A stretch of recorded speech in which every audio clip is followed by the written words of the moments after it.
महाकाली में। जय माता दी भक्तों।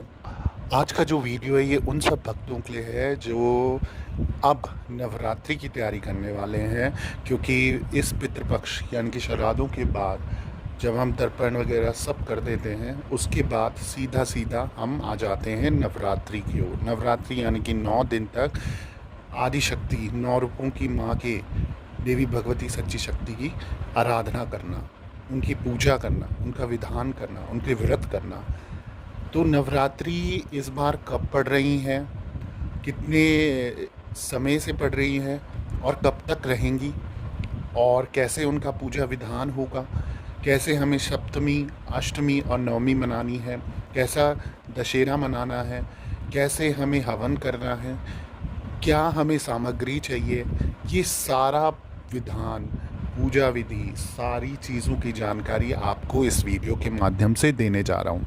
तो मैं आपसे रिक्वेस्ट करता हूँ कि आप ध्यान से वीडियो को सुनिए और समझ ना आने पे 2 से 3 बार इसे दोबारा सुनिए, ताकि आप अच्छे से स्टेप बाय स्टेप नवरात्रि के व्रत कर सकें, माँ की पूजा कर सकें, कौन से रूप की किस दिन पूजा करनी है, किस समय आपको घट स्थापना करनी है और क्या शुभ समय है पूजा का। ये सारी चीज़ें, आरती, भजन, मंत्र, सारी जानकारी आपको इस वीडियो के माध्यम से मिल जाएगी। तो आइए जानते हैं सबसे पहले कि सितंबर 2022 में नवरात्रि कब से हैं और ये कौन से नवरात्रे हैं। तो अश्विन नवरात्रि की प्रतिपदा तिथि 26 सितंबर 2022 सोमवार को सुबह 3:23 से शुरू हो जाएगी, जो 27 सितंबर 2022 को सुबह 3:08 पर ख़त्म होगी। ऐसे में इस शारदीय नवरात्रि पर माँ दुर्गा की कृपा पाने के लिए कलश स्थापना का शुभ मुहूर्त जो है वो 26 सितंबर 2022 को सुबह 6:11 से लेकर 7:51 तक रहेगा। तो ये जो शारदीय नवरात्रि हैं, इसमें मैंने आपको जो समय बताया, इस समय के अनुसार आपको घट स्थापना करनी है, पूजा विधान करना है और माँ का स्मरण करना है, और जो अखंड जोत जलाना चाहते हैं वो अखंड जोत भी जला सकते हैं। 9 दिन तक व्रत रखना चाहें 9 दिन तक व्रत रखना चाहें तो 9 दिन तक व्रत रख सकते हैं, और पहला और आखिरी व्रत रखना चाहें तो पहला आखिरी व्रत रख सकते हैं।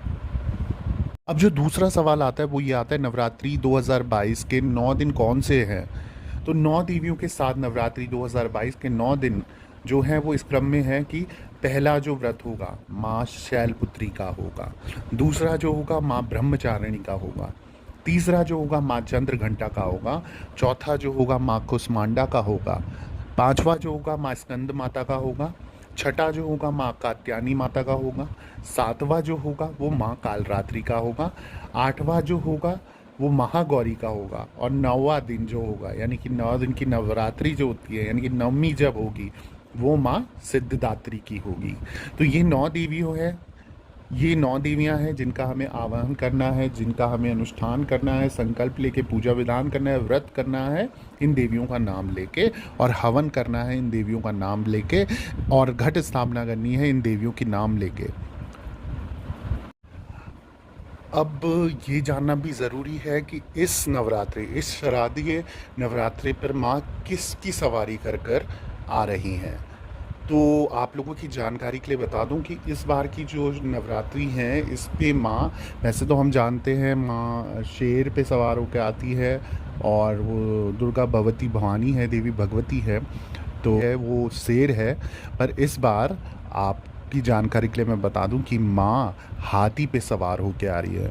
हाथी पे क्यों? क्योंकि मान्यता है अगर नवरात्रि सोमवार से शुरू होते हैं, जैसे ये नवरात्रि अब सोमवार से शुरू हो रहे हैं, 26 सितंबर से शुरू हो रहे हैं, तो ये समय जो होता है, सोमवार का दिन जो होता है, उस दिन पे माँ हाथी पे सवार होकर आती है।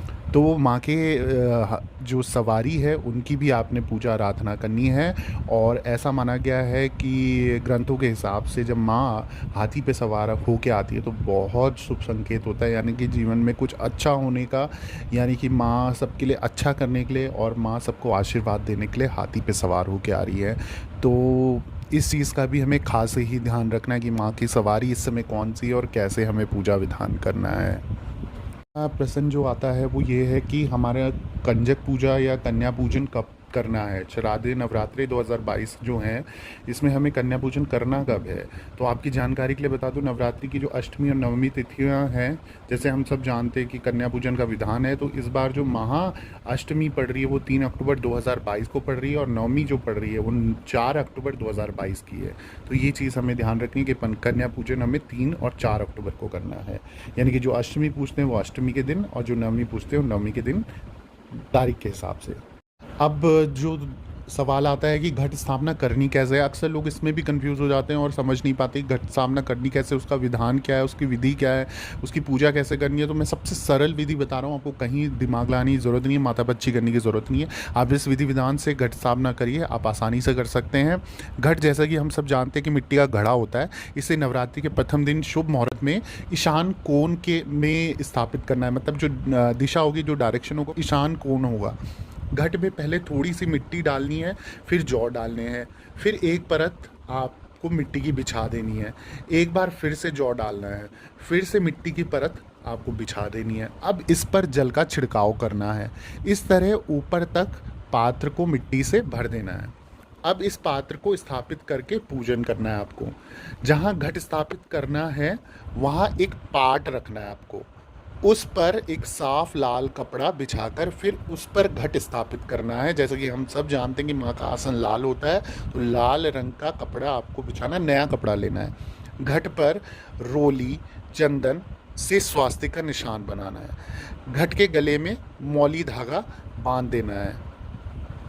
अब एक तांबे के कलश में जल भरकर उसके ऊपर धागा बांधकर उसे उस मिट्टी के पात्र अर्थात घट के ऊपर रख देना है। अब इस कलश के ऊपर आपको पत्ते रखने हैं। पत्तों के बीच में धागा बंधा हुआ है, नारियल लाल कपड़े से लपेट कर रख देना है। अब घट और कलश की पूजा करनी है। फल, मिठाई, प्रसाद आदि घट के आसपास आपको रख देना है।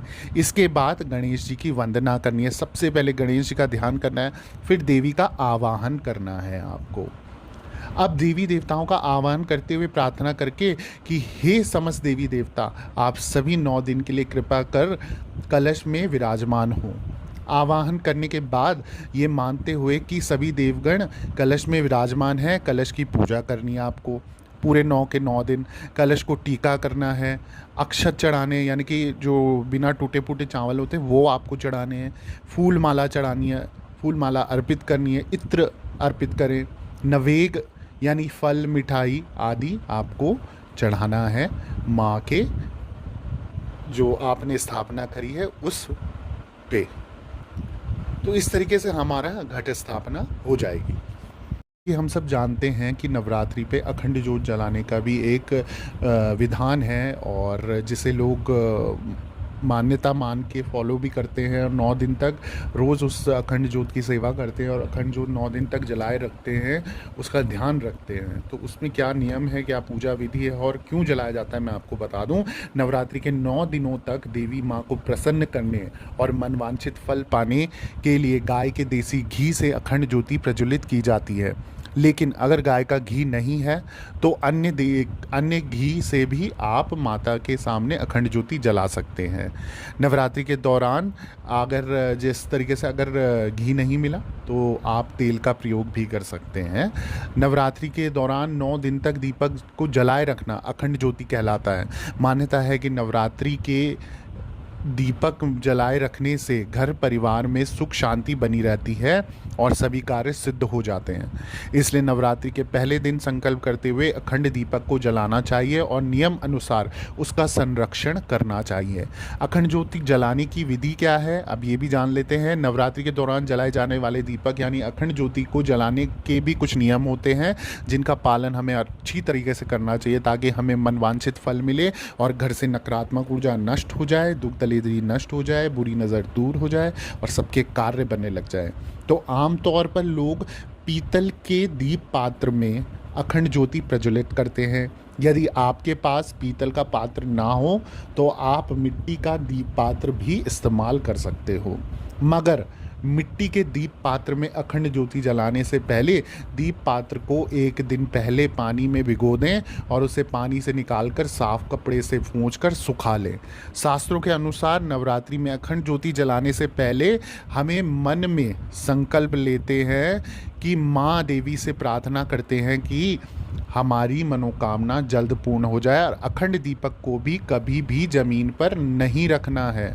दीपक को चौकी या पटरे पर रखकर ही जलाएं।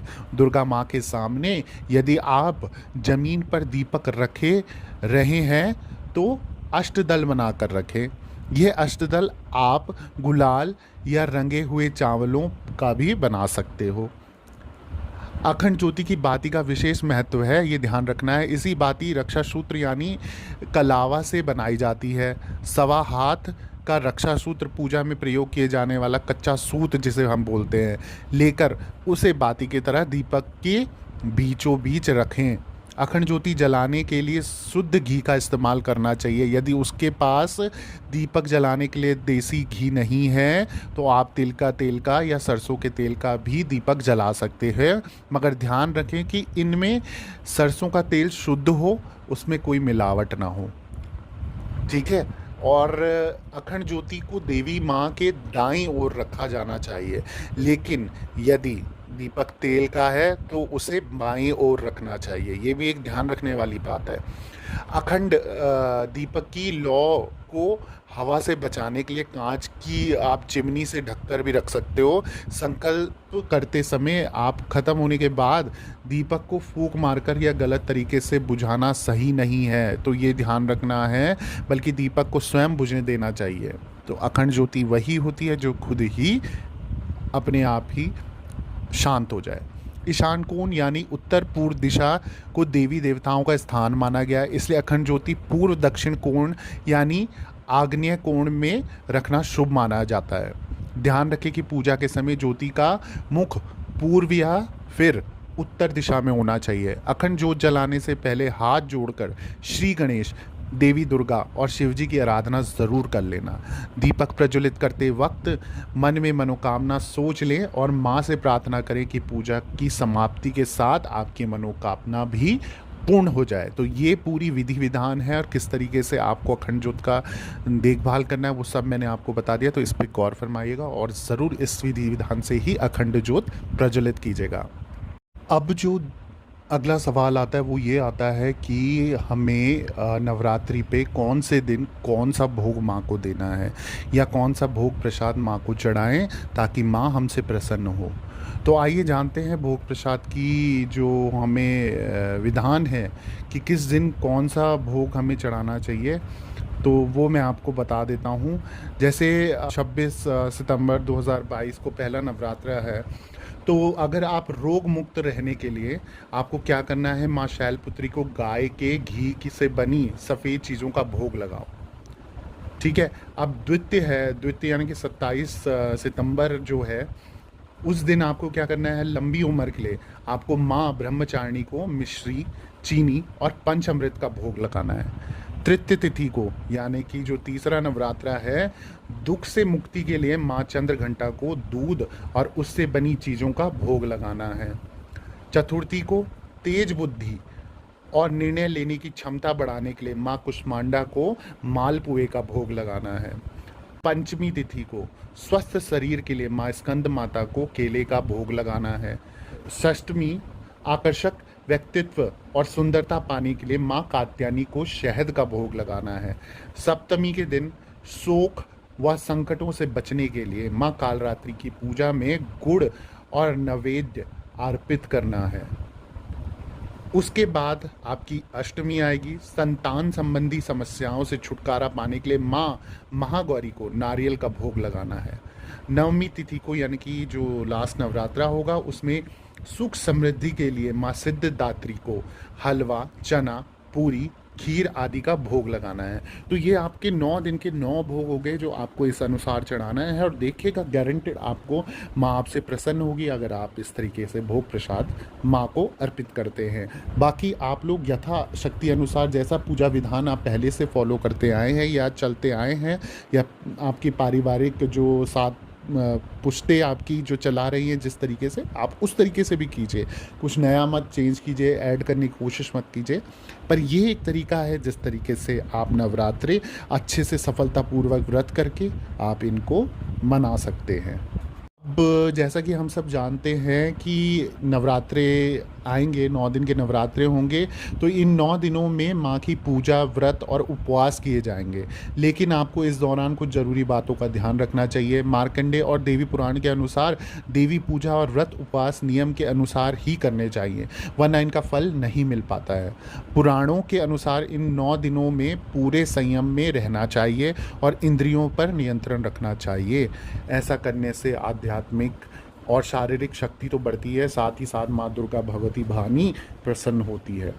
तो अब मैं आपको बता देता हूँ कि कैसे करना है इनका पूजा विधान, व्रत, और क्या कौन सी चीज़ें हैं जो हमें ध्यान रखनी है। तो सर्वप्रथम नवरात्रि के पहले दिन आपको 9 दिनों के व्रत और उपवास का संकल्प लेना है। अगर आप 9 के 9 व्रत रख रहे हो तो 9 दिन का संकल्प ले लो, और अगर आप पहला और आखिरी व्रत कर रहे हो तो उस हिसाब से संकल्प ले लीजिए। अब संकल्प लेने की विधि क्या है कि सीधे हाथ में आपको जल लेकर उसमें थोड़े से चावल लेने हैं, फूल लेने हैं, एक सुपारी लेनी है और सिक्का रखना है, और उसके बाद अपनी कामना पूर्ति के लिए मन ही मन संकल्प करना है और माता जी के चरणों में वो जल छोड़ देना है। दूसरी चीज़ क्या है, इन दिनों व्रत उपवास में आपको जल्दी उठना है सुबह, ठीक है। हो सके तो ब्रह्म मुहूर्त में उठ जाइए, नहाए धोए, घर की सफाई करो, जो जैसे भी आप एडजस्ट करते हो उस तरीके से करो। पूरे घर में गौमूत्र और गंगा जल का छिड़काव ज़रूर करो। उसके बाद माता जी की पूजा करो। पूजा में ताज़ा पानी और दूध से माता जी को स्नान ज़रूर करवाओ। फिर कुमकुम, चंदन, अक्षत यानी चावल बिना टूटे हुए, फूल और अन्य सुगंधित चीज़ों से पूजा करो और मिठाई का भोग लगाकर आरती करो। नवरात्रि के पहले ही दिन घी या तेल का दीपक लगाएं। ध्यान रखें वो दीपक 9 दिनों तक बुझ ना पाए अगर आप अखंड जोत जला रहे हो, और अगर नॉर्मल जलाते हो तो फिर वो अपने हिसाब से, जैसा तेल घी डालोगे वो अपने हिसाब से शांत हो जाएगा। तीसरी चीज़ क्या है, व्रत उपवास में माता जी की पूजा करने के बाद ही फलाहार करें। यानी सुबह माता जी की आपने पूजा कर ली, उसके बाद ही दूध या कोई फल आप ले सकते हो। नमक बिल्कुल नहीं खाना। इस समय पे हम सबको पता है कि सेंधा नमक का प्रयोग होता है। उसके बाद दिन भर में मन ही मन माता जी का आपको ध्यान करते रहना है। शाम को फिर से माता जी की पूजा और आरती करनी है। इसके बाद एक बार और फलाहार यानी कि फल खाना कर सकते हो। अगर ना कर सके तो शाम की पूजा के बाद एक बार भोजन कर सकते हो, जैसा भी आप लोग करते आए हो। माता जी की पूजा के बाद रोज़ एक कन्या की पूजा ज़रूर कर सकते हो तो, और भोजन करवाकर उसे दक्षिणा दो। नवरात्रि के दौरान तामसिक भोजन बिल्कुल नहीं करना। ये बिल्कुल आप पाप मत करना। ये घर में मदिरा पान या नॉनवेज का प्रयोग हो रहा है, आप व्रत कर रहे हो, कोई और घर का साथी है खा रहा है या ला रहा है, तो वो गलत होगा, उससे पूजा फलित नहीं होती। यानी इन 9 दिनों तक आपको लहसुन, प्याज, मांसाहार, ठंडा और जूठा भोजन नहीं करना है। इन दिनों में आपको छौर कर्म नहीं करने हैं, यानी बाल और नाखून नहीं कटवाने हैं, और सेव भी नहीं करना है, यानी दाढ़ी नहीं बनवानी है। इनके साथ ही तेल मालिश भी नहीं करनी है। नवरात्रि के दौरान दिन में नहीं सोना है आपको। अगली चीज़ क्या है, नवरात्रि में सूर्य उदय से पहले उठें और नहा लें। शांत रहने की कोशिश करें, झूठ ना बोलें, गुस्सा ना करें, गुस्सा करने से बचना है। इसके साथ ही मन में किसी के लिए गलत भावनाएं आने नहीं देनी है। अपनी इंद्रियों पर आपको खासे ही काबू रखना है और मन में काम वासना जैसे गलत विचारों को आने नहीं देना है। नवरात्रि के व्रत उपवास बीमार बच्चों और बूढ़े को नहीं करना चाहिए। अगर उनका स्वास्थ्य ठीक नहीं है तो वो विधि विधान से व्रत का पालन कर सकते हैं, पर व्रत नहीं करना है। में एक और सवाल आ जाता है कि भाई नवरात्रि का व्रत तोड़ना कब चाहिए। तो इसमें मैं आपको बता दूं, जिस दिन कंजक पूजा होती है, जैसे मेरे घर में नवरात्रि का व्रत तोड़ा जाता है, तो वो कब तोड़ा जाता है, कुछ लोग 8वें दिन में यानी अष्टमी में कंजक पूजा करते हैं, और कुछ लोग 9वें दिन में यानी नवमी में कंजक पूजा करते हैं, और कुछ लोग दशहरे के 10 तारीख यानी 10वीं में भी करते हैं। अधिकतर लोग अष्टमी या नवमी में व्रत तोड़ देते हैं अपना। तो ये नॉर्मल है, आप अष्टमी में भी तोड़ सकते हैं कन्या पूजन करके, और नवमी में भी तोड़ सकते हैं कन्या पूजन करके, ठीक है। अब जो नवरात्रि का व्रत करते हैं उन लोगों को खास ध्यान रखना है कि नवरात्रि में आपको बिल्कुल भी नींबू नहीं काटना है। नींबू काटना अशुभ माना जाता है नवरात्रि पे। तो जो लोग खासकर उपवास करते हैं और जो लोग अगर नींबू का रस भी पीना चाहते हैं तो वो बाहर से लाकर पी सकते हैं, पर खुद से नहीं काटना है। ये ध्यान रखना, ये अशुभ, बहुत ही अशुभ चीज़ होगी अगर आप नवरात्रि में नींबू को काटते हैं। अब जो सवाल आता है कि नवरात्रि में आप जब व्रत करते हैं, 9 दिन तक पूजा विधान करते हैं, तो आप कथा तो पढ़ते ही पढ़ते हैं माँ की, साथ ही साथ ये भी पूछते हैं लोग और क्या पढ़ना चाहिए। तो नवरात्रि में 9 दिन तक माँ के सामने जो अखंड ज्योति जलाते हैं आप, और या फिर नॉर्मल दिया भी जलाते हैं। अखंड ज्योति अगर घर पे जल रही है तो आप ध्यान रखें घर को खाली नहीं छोड़ के जाएंगे, कोई ना कोई अखंड ज्योति के साथ हमेशा रहेगा कोई इंसान। वो माता का स्वरूप है, माता को आप अकेला छोड़ के नहीं जा सकते हो, इससे माता रुष्ट होती है। तो ये ध्यान रखना है, कोई ना कोई साथ में रहना चाहिए अखंड ज्योति के साथ। तो ध्यान रहे कि अगर आप अखंड ज्योति जलाने का प्रण ले चुके हैं तो ज्योति के 9 दिन तक जलती रहनी चाहिए। और माता को प्रसन्न करने के लिए पूजा करने के बाद जब आपका सारा कुछ पूजा विधान हो जाता है, आप कथा वथा पढ़ लेते हैं, तो दुर्गा सप्तशती और दुर्गा चालीसा का पाठ ज़रूर करें। यदि दुर्गा सप्तशती का पाठ नहीं कर सकते हो तो कम से कम ओम एम ह्रीम क्लीम चामुंडाए विच्चे की एक माला हर रोज़ ज़रूर करें। इसे करने से आपके संकट दूर होंगे, कष्ट दूर होंगे। जो जिनके घर संतान नहीं है, संतान की प्राप्ति हो जाएगी। जिनके घर में शादी नहीं हो रही हो, शादियां हो जाएंगी। और जिस भी तरीके के आपके कले कलेश हैं, कैसे भी झगड़े हैं, कैसा भी परेशानी है, वो सब आपका सही हो जाएगा इन नवरात्रों में। इसमें अक्सर पूछा जाता है कि दुर्गा सप्तशती का पाठ करना कैसे है। तो दुर्गा सप्तशती का पाठ करने से पहले आपको नवारण मंत्र करना है, फिर कवच करना है, फिर कीलक व अर्गला स्तोत्र का पाठ आपको करना चाहिए। कीलक का पाठ मन ही मन करें ताकि जिससे उसका असर आप तक ही सीमित रहे, इसे गुप्त रखना चाहिए। लेकिन कवच और अर्गला स्त्रोत जो होता है पढ़ते समय, पाठ को शुरुआत जब आप करते हो तो उच्च स्वर में यानी ज़ोर से कर सकते हो। जब आप उसका समापन कर रहे हो यानी कि हल्के स्वर में आपको करना है, मंद स्वर में आपको इसका समापन करना है।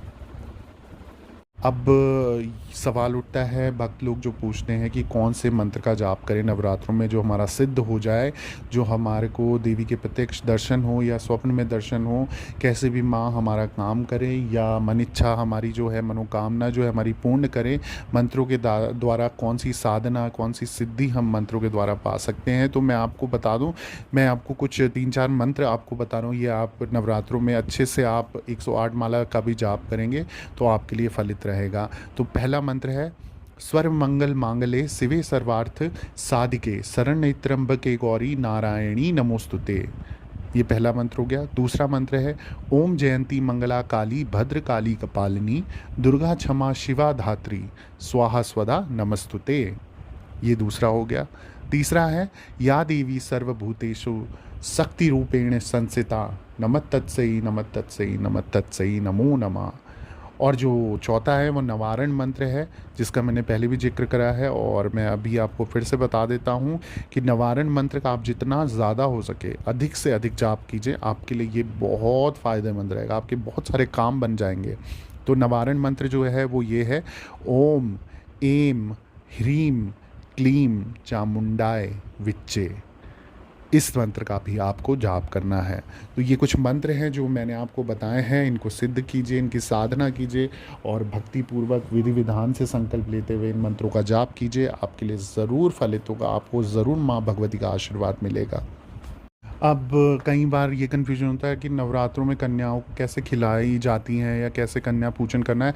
तो 3 से 9 साल तक की आयु की कन्या तथा साथ में एक लांगूरिया यानी कि एक छोटा लड़का, आप माँ के जैसे माँ का आप स्वागत करें, भैरव बाबा का स्वागत करते हैं, उनका आगमन करते हैं जैसे देवी रूप में और भक्त रूप में, तो आप अपने घर में उनका स्वागत करेंगे। अपने हाथों से अच्छे से उनके पैर धुलेंगे, उनको माला पहनाएंगे, चुनरी पहनाएंगे और उनको अच्छे से विराजमान कराएंगे अपने घर में और उनको बिठाएंगे। और जो भी आपने घर में बनाया है यथाशक्ति अनुसार आप वो हलवा पूरी और छोले आप उनको खिलाएंगे। साथ ही साथ आप उनको अपने प्रेम पूर्वक आशीर्वाद लेने के लिए कुछ गिफ्ट के तौर पे, जैसे कोई पेंसिल देता है, कोई रुमाल देता है, कोई प्लेट देता है, कोई कुछ भी देता है। मैं आपको एक और आइडिया दे देता हूँ कि आप पानी की बॉटल दे सकते हो। बहुत अच्छी चीज़ है इस समय पे, अगर आप पानी की बॉटल देते हो तो वो भी एक बड़े अच्छे दान का काम करेगी, उनको भी खुशी होगी और आपको भी खुशी होगी, अरे बहुत पुण्य का काम होगा। और फिर उनको थोड़े से आप भेंट स्वरूप पैसा देना चाहें, फल, मिठाई, मीठे फल आप ज़रूर दें उनको, कुछ ना कुछ फल स्वरूप आप ज़रूर उनको दें, चाहे वो आपका सेब हो गया, केला हो गया, चीकू हो गया, मतीरा हो गया, खरबूजा हो गया। मिठाई आप दे सकते हो दूध से बनी हुई, और मिठाई नहीं है तो हलवा या खीर जो आपने बनाई है वो आप उनको दे सकते हो।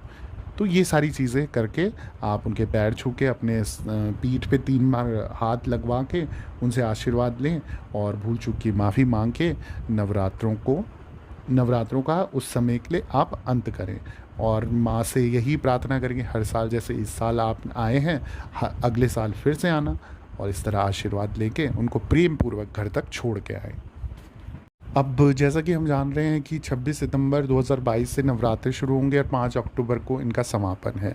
तो 5 अक्टूबर को दशमी भी है, तो दशमी यानी कि दशहरा, और दशहरा का पर्व जो है नवरात्रि के बाद आता है, ये हम सब जानते हैं। और इससे बुराई पर अच्छाई की जीत का प्रतीक माना जाता है। धार्मिक मान्यताओं और पौराणिक कथाओं के अनुसार जब रावण छल से माता सीता का हरण करके ले गया था, तब भगवान राम ने वानर सेना के साथ लंका पर आक्रमण किया और रावण का वध कर माता सीता को वापस लेकर आए। तभी से बुराई पर अच्छाई की जीत के प्रतीक के तौर पर दशहरे को बड़ी धूमधाम से मनाया जाता है। तो जो दशहरा है वो किस दिन पड़ रहा है? 5 अक्टूबर के दिन दशहरा मनाया जाएगा। इस दिन दोपहर 2:14 से लेकर 3:01 तक विजय मुहूर्त रहेगा, जो कि पूजन के लिए शुभ होगा।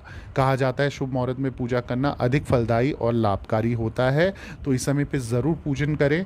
और हिंदू पंचांग के अनुसार हर साल अश्विन माह के शुक्ल पक्ष की 10वीं तिथि के दिन दशहरा का पर्व मनाया जाता है। इस साल 10वीं तिथि आपकी 4 अक्टूबर दोपहर 2:20 पर शुरू होगी और 5 अक्टूबर दोपहर 12 दिन में समाप्त हो जाएगी।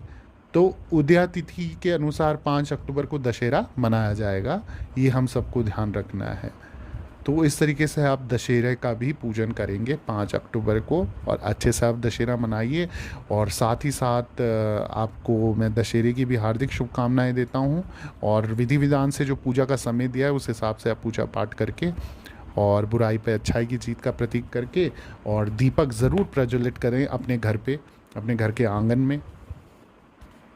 अब कुछ सामग्री है जो आपको नवरात्रों में चाहिए होंगी, जैसे कलश स्थापना का मैंने घट स्थापना का बताया। तो पुराणों के अनुसार मांगलिक कामों में सबसे पहले जो कलश की स्थापना करना हमें सबको पता है कि शुभ माना जाता है। तो क्योंकि कलश में भगवान गणेश के अलावा नक्षत्र ग्रह विराजमान होते हैं, तो इसके अलावा कलश में गंगा जल के अलावा आप 33 कोटि देवी देवता भी होते हैं। इससे कलश की स्थापना करना शुभ योग देने वाला माना जाता है। कलश स्थापना के लिए आपको एक मिट्टी का घड़ा, मिट्टी का ढक्कन, कलावा, जटा वाला नारियल, जल, गंगा जल, लाल रंग का कपड़ा, एक मिट्टी का दीपक, मौली, थोड़ा सा अक्षत यानी बिना टूटे हुए चावल, हल्दी, चूने से बना तिलक आदि आपको ये घट स्थापना के लिए रखना है, यानी कि कलश के लिए रखना है। अब बात करते हैं हम कि आपको जो नवरात्रों के लिए पूजा विधि के लिए सामग्री चाहिए होगी, वो मैं आपको लिस्ट बता देता हूँ। कि सबसे पहले आपको क्या चाहिए होगा? लाल रंग की गोटेदार चुनरी, लाल रेशमी चूड़ियाँ, सिंदूर, आम के पत्ते, लाल वस्त्र, लंबी बत्ती के लिए रुई या बत्ती, धूप, अगरबत्ती, माचिस, चौकी के लिए लाल कपड़ा, नारियल, दुर्गा सप्तशती का किताब, कलश, साफ चावल, कुमकुम, मौली, श्रृंगार का सामान, दीपक, घी या तेल, फूलों का हार, पान, सुपारी, लाल झंडा, लौंग, इलायची, बताशे या मिश्री, कपूर, उपले, फल, मिठाई, चालीसा व आरती की किताब, देवी की प्रतिमा या फोटो, कलावा, मेवे, आम की लकड़ी, जौ, धूप, 5 मेवा, घी, लोबान, गूगल, लौंग, कमलगट्टा, सुपारी, कपूर और हवन कुंड भी। ताकि आप हवन कर सकें। तो ये सारी सामग्री आपको पूजा विधि विधान के लिए चाहिए होंगी। बाकी अगर इनमें से कोई भी जानकारी आपकी छूट जाती है या आपको समझ नहीं आती है तो आप इंस्टाग्राम के प्रोफाइल से ऑफिशियल देवी भगवती शक्ति के नाम से आप मुझे सर्च कर सकते हैं, और या मेरे प्रोफाइल में, यूट्यूब प्रोफाइल में उसका लिंक दिया है, उसके माध्यम से भी अगर आपके कोई क्वेश्चन है नवरात्रि को लेकर और भी कोई संकट है, कोई दोष है, कोई परेशानी है, तो उसके माध्यम से भी आप मुझसे मैसेज करके पूछ सकते हो या ऑडियो कॉल के माध्यम से बात भी कर सकते हो। तो बाकी मैं सभी भक्तों के लिए यही प्रार्थना करता हूँ कि जो भी सच्चे मन सच्चे भाव से इस दरबार से जुड़े, माँ देवी भगवती सच्ची शक्ति मेरी माँ डाट काली माँ उन सभी की मनोकामनाएं पूरी करें, अन्न धन के भंडारे भरे, और सभी के लिए नवरात्रि की हार्दिक शुभकामनाएं, दशहरे की हार्दिक शुभकामनाएं। जय माता दी, जय माँ डाट काली।